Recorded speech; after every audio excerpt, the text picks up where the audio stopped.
responsible manner. Will our city secretary please call roll? Mayor Pro Tem Grant, Here. Councilmember Apodaca, Here. Councilmember Salazar, Here. Councilmember Ryder, Here. Councilmember Hernandez, Here. Councilmember Martin, Here. Mayor Pierce. Here. We have a quorum. We will move to item 5, citizen participation. Citizens to be heard is for the city council to receive information on issues that may be of concern to the public. Citizens to be heard is limited to 3 minutes. The purpose of the Open Meeting Act is to ensure that the public is always given notice of the items that will be discussed by the council. Should a member of the public bring an item to the council for which the subject was not posted on the agenda for the meeting, the council may receive the information but cannot discuss or act upon it at the meeting. The first individual we have signed up is Mr. William McGrew regarding streets. This agenda is 8F. Where's Mr. McGrew? Oh, would you like to wait or do you want to speak now? Speak now. I stand up here. Yes, sir. May I remove my mask? Yes, sir, you may. My wife and I moved to Kirby 6 years ago. We live on Kazan Drive. The street was bad then, but it has gotten far worse. They keep patching the potholes, and the patches on the potholes have patches. You can see the street splitting in some places. You can see 3, 4, 5 layers of asphalt that's been put in there over the years. We all know that streets in Kirby are really bad, but I'm here to represent Kazan Drive. I understand that sometime in the past, the eastern end of Kazan was paved. And we stopped in the middle of Kazan and never did the west end. And that's the part I live on. And especially if you come off a diadem onto Kazan, your car rocks severely back and forth 4 or 5 times.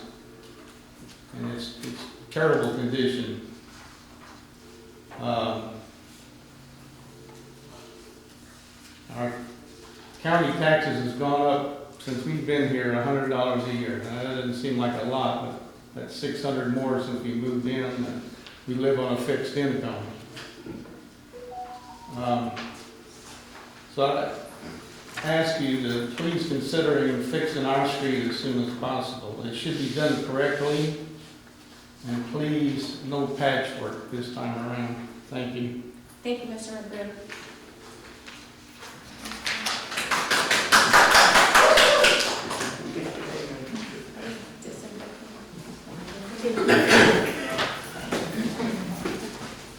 I just didn't know who was in charge of that tonight.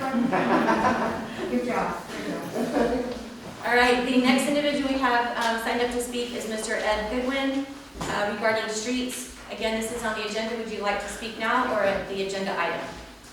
I'll go ahead and let Okay. you know when. Same thing with Mr. Bill here. We've lived there on Kazan for 28 years. And they stopped building the street at my next door neighbor's house at 5138, I think it is, just past Petrie. And from my house down to the corner by where that Bill lives, the streets are so bad. I've came up twice in 95 and 96 when the office was behind the VFW to complain about the sidewalk real bad. My wife's handicapped, and she can't get out there to walk on the sidewalk because of the sidewalk. And also my next door neighbor at 5130, the sidewalks are bad, and they've asked to have them fixed because they dropped so much. They repaired a line, water line there about 8 years ago, and underneath the asphalt by the curb, you can hear that it's hollow. I keep my yard and my neighbor's yard cleaned up every week. Tons of leaves, that's another problem. But anyway, when it rains, from my house down to the corner on Diadem, it floods there and you can't get rid of the water. it takes me 30, 40 minutes to go out there and like squeegee the water down past my neighbor's house to get the water off so I can get leaves and stuff up to get the street clean. And when they did Kazin, they stopped at the half part next to my neighbor's house. I asked them if they were ever going to finish this. They said, well, they ran out of funds. I understand. They said they would get to it on the next go-round. But I've seen Ben Zingelman, I've seen all these other streets get repaired, Petrie and some of the other streets get all new asphalt over the years. And after 28 years, I'm still wondering why is it they can't finish just a half a street? And that's the only thing I had to bring up. Thank you, Mr. Goodwin. Thank you. Thank you for your service as well.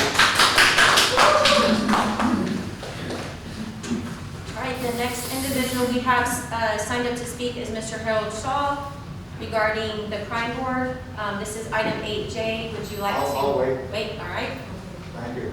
We will move to the last individual to sign up to speak, Ms. Evelyn Allen, regarding streets, 8F. Would you like to speak now or Now, not? please. Okay. Thank you. Yes, ma'am. Yes, I'm Evelyn Allen. I live at 5122 Kazin Drive. That is my neighbor right here that spoke first. He pretty much said everything that I would like to say about getting the streets repaired correctly.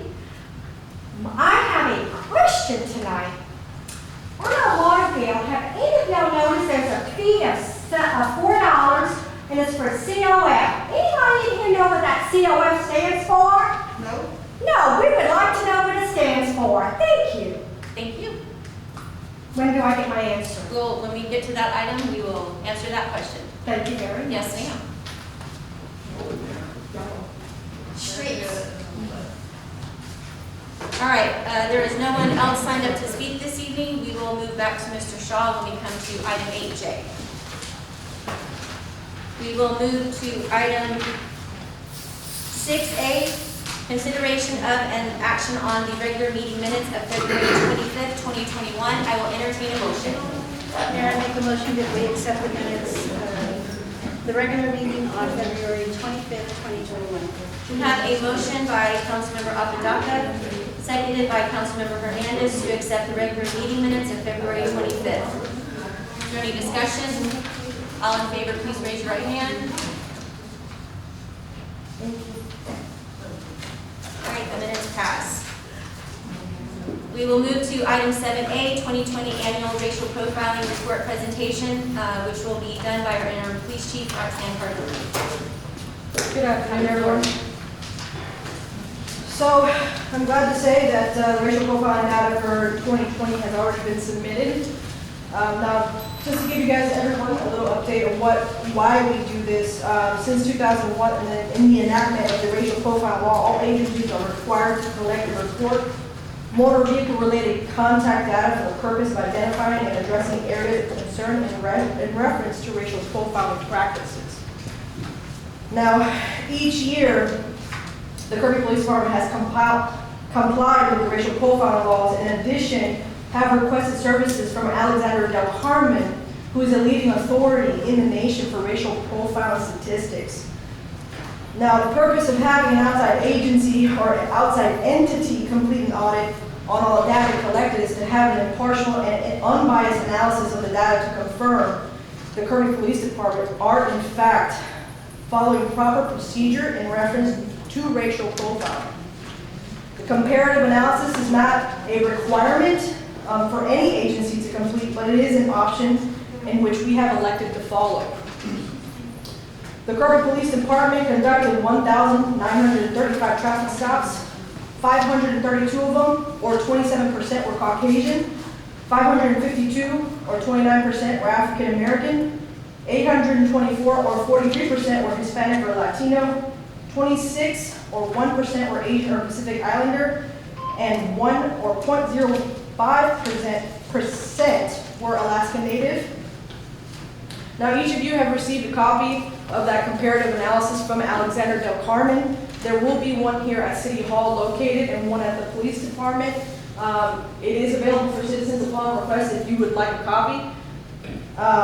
In summary, the comprehensive analysis is going to show that we have complied with all Texas racial profiling laws and its requirements. Anybody, council have any questions?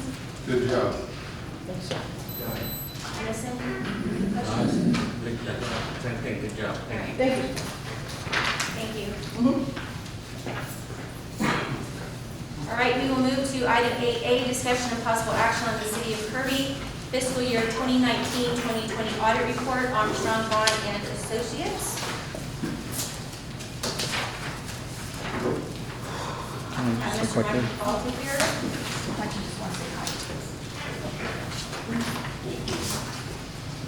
The council, you were given.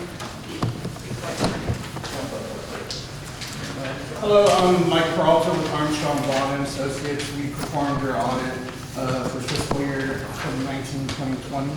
I'm just going to go through some of the high points of your audit, try to just get through pretty quickly, but give you some good information. So,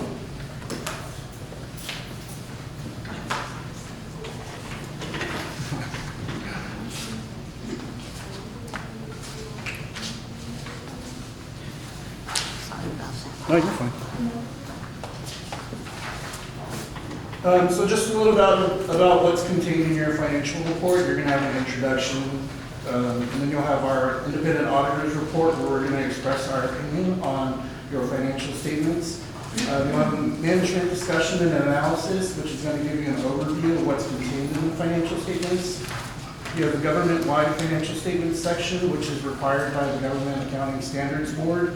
This isn't necessarily how you guys budget, but it's required, so it's put in the financial statements. The fund financial statements, those are more in line with how you guys budget, so we'll focus more on a lot of those statements. You have notes to the financial statements which provide greater detail to what's actually contained in the financial statements. And then there's required supplementary information that just gives comparative information about your net pension liability. And then there's supplemental individual financial statements, and they do comparative statements over the fund statements. The statistical section, again, gives more comparative throughout over 10 years, just statistical, demographic kind of things for your city. This year, y'all actually had a compliance section. It's for the single audit. If you